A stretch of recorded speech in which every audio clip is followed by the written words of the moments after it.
بسم اللہ الرحمن الرحیم۔ السلام علیکم ورحمۃ اللہ وبرکاتہ۔ تو آپ دیکھ رہے ہیں MUA اسلامک یوٹیوب چینل۔ تو آج میں آپ کو اس ویڈیو میں بتاؤں گی معراج کے واقعے کے بارے میں، وہ بھی تفصیل سے۔ واقعہ معراج، آج کا جو ہمارا واقعہ ہے وہ ہے واقعہ معراج۔ معراج آپ صلی اللہ علیہ وآلہ وسلم کا اعزاز بھی ہے اور اعجاز بھی ہے۔ اعزاز اس لیے ہے کہ آپ صلی اللہ علیہ وسلم اللہ تعالیٰ کے بعد کائنات کی سب سے بڑی ہستی ہیں، اور ابو جہل اس کائنات کا سب سے گھٹیا انسان ہے۔ آپ صلی اللہ علیہ وآلہ وسلم نے اتنا بڑا ہونے کے باوجود کائنات کے سب سے چھوٹے شخص کی زیادتی کو اللہ تعالیٰ کے لیے برداشت کیا۔ اس لیے اللہ تعالیٰ نے اس قربانی کا بدلہ یہ دیا کہ عرش جس کے اوپر کوئی اور مکان نہیں، آپ صلی اللہ علیہ وسلم کو وہاں تک لے جا کر آپ کو عزت دی۔ یہ اعزاز ہے۔ معراج اعجاز بھی ہے کہ یہ آپ صلی اللہ علیہ وسلم کی ایسی نشانی ہے جس نے دوسروں کو اس کی نظیر پیش کرنے سے عاجز کر دیا ہے۔ سفر معراج نبوت کے 11ویں سال میں ہوا۔ راجح قول کے مطابق رجب کی 27ویں تاریخ تھی۔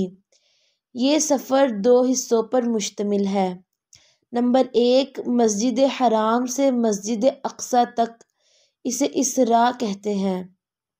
نمبر 2، بیت المقدس سے لے کر ملء الاعلیٰ تک، اسے سفر معراج کہتے ہیں۔ پہلے حصے کا ذکر قرآن مجید میں ہے، سورۃ الاسراء کی آیت نمبر 1، اور دوسرے حصے کا ذکر احادیث متواترہ میں ہے۔ مسجد حرام سے مسجد اقصیٰ تک کا سفر آپ صلی اللہ علیہ وسلم براق کے ذریعے آپ صلی اللہ علیہ وسلم نے کیا، اور بیت المقدس سے آگے تک کا سفر سیڑھی کے ذریعے ہوا۔ اس سفر کا آغاز یوں ہوا کہ آپ صلی اللہ علیہ وآلہ وسلم حضرت ام ہانی کے گھر آرام فرما رہے تھے کہ یکایک چھت پھٹی اور حضرت جبرائیل علیہ السلام تشریف لائے۔ آپ صلی اللہ علیہ وآلہ وسلم کو جگایا اور مسجد حرام کی طرف لے گئے۔ وہاں جا کر آپ صلی اللہ علیہ وسلم حتیم کعبہ میں لیٹے اور سو گئے۔ حضرت جبرائیل علیہ السلام نے آپ صلی اللہ علیہ وآلہ وسلم کو بیدار کیا اور زمزم کے کنویں پر لے گئے۔ وہاں لٹا کر آپ صلی اللہ علیہ وآلہ وسلم کے سینہ کو چاک کیا اور قلب مبارک کو نکالا اور زمزم کے پانی سے دھویا۔ ایک سونے کا طشت لایا گیا جس میں ایمان و حکمت بھرا ہوا تھا۔ اس ایمان و حکمت کے ذریعے آپ کے سینہ کو بھر دیا گیا اور سینہ کو سی دیا گیا۔ بعض ازاں براق لایا گیا اور آپ صلی اللہ علیہ وسلم کو اس پر سوار کیا گیا۔ براق پر سفر شروع ہوا۔ آپ صلی اللہ علیہ وآلہ وسلم بیت اللہ سے بیت المقدس پہنچے۔ اس دوران آپ صلی اللہ علیہ وآلہ وسلم مدینہ منورہ، مدین، طور سینا اور بیت اللحم اترے، اور جبرائیل امین علیہ السلام کے کہنے پر ان مقامات میں 2 رکعت نماز ادا فرمائی۔ اس زمینی سفر میں کئی واقعات پیش آئے۔ صحیح مسلم میں حضرت انس رضی اللہ تعالی عنہ سے مروی ہے کہ آپ صلی اللہ علیہ وآلہ وسلم نے فرمایا، معراج کی رات میرا گزر حضرت موسیٰ علیہ السلام پر ہوا۔ میں نے دیکھا کہ وہ اپنی قبر میں کھڑے ہو کر نماز پڑھ رہے تھے۔ اسی راستہ میں آپ صلی اللہ علیہ وآلہ وسلم کا گزر ایسی قوم پر ہوا جن کے ناخن نعوذ باللہ تانبے کے تھے۔ وہ ان ناخنوں کے ساتھ اپنے چہروں اور سینوں کو چھیل رہے تھے۔ آپ صلی اللہ علیہ وآلہ وسلم نے حضرت جبرائیل علیہ السلام سے پوچھا کہ یہ کون ہیں؟ انہوں نے جواب دیا کہ یہ غیبت کرنے والے لوگ ہیں۔ آپ صلی اللہ علیہ وآلہ وسلم نے ایک شخص کو دیکھا جو نہر میں تیر رہا تھا اور پتھروں کو لقمہ بنا بنا کر کھا رہا تھا۔ پوچھنے پر حضرت جبرائیل امین نے بتایا کہ یہ سود خور ہے، غرض اس طرح کے کئی واقعات پیش آئے۔ بیت المقدس پہنچنے پر 2 رکعت تحیۃ المسجد پڑھی۔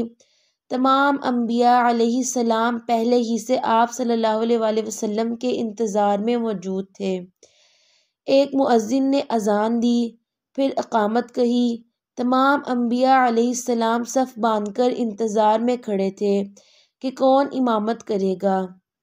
حضرت جبرائیل امین علیہ السلام نے آپ صلی اللہ علیہ وآلہ وسلم کا ہاتھ پکڑ کر آگے بڑھایا۔ تمام انبیاء علیہ السلام نے آپ صلی اللہ علیہ وآلہ وسلم کی اقتداء میں نماز ادا کی۔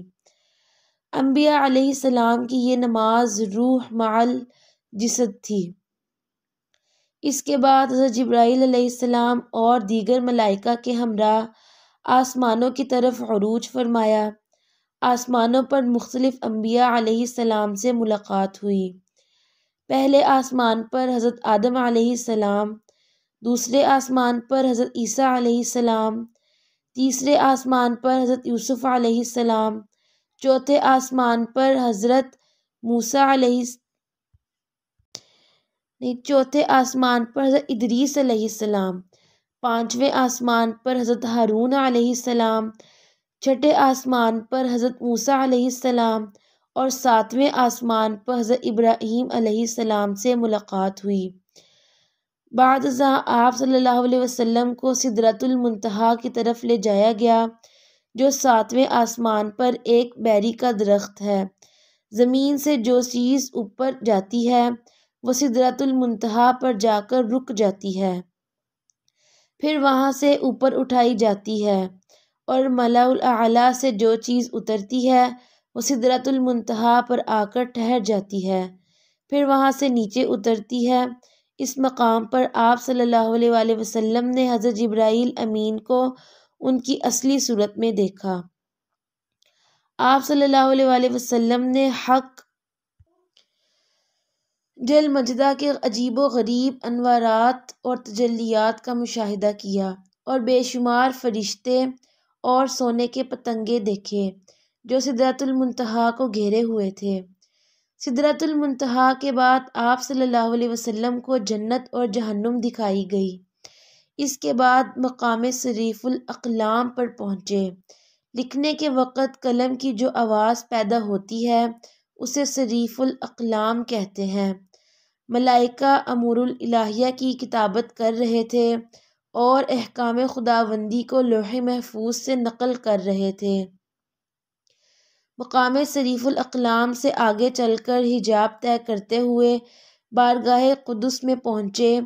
یہاں دیدار خداوندی اور بلا واسطہ ہم کلامی کا شرف حاصل ہوا۔ یہ زیارت آپ صلی اللہ علیہ وسلم نے اپنی آنکھوں سے کی۔ اس موقع پر اللہ تعالیٰ نے آپ صلی اللہ علیہ وسلم کو 3 چیزیں تحفہ میں دیں۔ نمبر 1 5 وقت کی نمازیں، نمبر 2 خواتیم سورۃ البقرہ یعنی سورہ بقرہ کی آخری آیتوں کا مضمون، اور نمبر 3 یہ کہ آپ کی امت میں سے جو شخص اللہ تعالیٰ کے ساتھ کسی کو شریک نہ ٹھہرائے تو اللہ تعالیٰ اس کے کبیرہ گناہوں سے درگزر فرمائے گا، یعنی کبیرہ گناہوں کے مرتکب کو کفار کی طرح ہمیشہ ہمیشہ کے لیے جہنم میں نہ ڈالے گا، بلکہ اپنے فضل و کرم سے سزا دیے بغیر یا قانون عدل سے سزا دے کر جنت میں داخل فرما دیں گے۔ اس کے بعد آسمانوں سے واپسی ہوئی۔ آپ صلی اللہ علیہ وآلہ وسلم اولاً بیت المقدس میں اترے، وہاں سے براق پر سوار ہو کر صبح ہونے سے پہلے ہی مکہ پہنچ گئے۔ صبح آپ صلی اللہ علیہ وآلہ وسلم نے جب یہ واقعہ قریش کے سامنے بیان کیا تو لوگ حیران ہو گئے۔ بعض نے تالیاں بجائیں اور از راہ تعجب کہا کہ ایک رات میں اتنا لمبا سفر کیسے طے ہو سکتا ہے؟ جن لوگوں نے بیت المقدس دیکھا ہوا تھا وہ اس کے متعلق سوال کرنے لگے۔ اللہ تعالیٰ نے حجابات اٹھا کر بیت المقدس کو آپ صلی اللہ علیہ وآلہ وسلم کی نظروں کے سامنے کر دیا، اور آپ صلی اللہ علیہ وآلہ وسلم نے ان لوگوں کے سوالات کے صحیح جوابات دیے۔ تو یہ تھا آپ صلی اللہ علیہ وآلہ وسلم کے معراج کا سفر۔ تو یہ اس میں جو ہے نا آپ وسلم کی امت کو بہت سے انعامات دیے گئے۔ سب سے پہلا تحفہ جو ہے اس میں ہمیں نماز کا دیا گیا، اور اسی تحفے کو آج کل ہم لوگ کس طرح جو ہے نا، یہ ہمارا تحفہ ہے، اللہ تعالیٰ کی طرف سے ہمیں تحفہ ملا ہوا ہے، لیکن ہم جو ہے نا نماز کو بالکل ہی اہمیت دینا چھوڑ چکے ہوئے ہیں۔ ہم نماز کو بالکل ہم لوگ سمجھتے ہیں کہ نماز چھوڑنا ایک عام سی بات ہے، ہم نے اس چیز کو چھوڑ ہی دیا۔ اگر ہمیں کوئی تحفہ دینا تو ہم اس کو بہت سجا کر رکھتے ہیں، تو یہ نماز بھی اللہ تعالیٰ کی طرف سے ہمارے لیے ایک تحفہ ہی ہے، تو ہمیں اس کو سجا کر رکھنا چاہیے اور اس کو 5 وقت پڑھنا چاہیے۔ تو اگر آپ کو یہ ویڈیو اچھی لگے تو اس ویڈیو کو لائک کریں اور چینل کو سبسکرائب کریں۔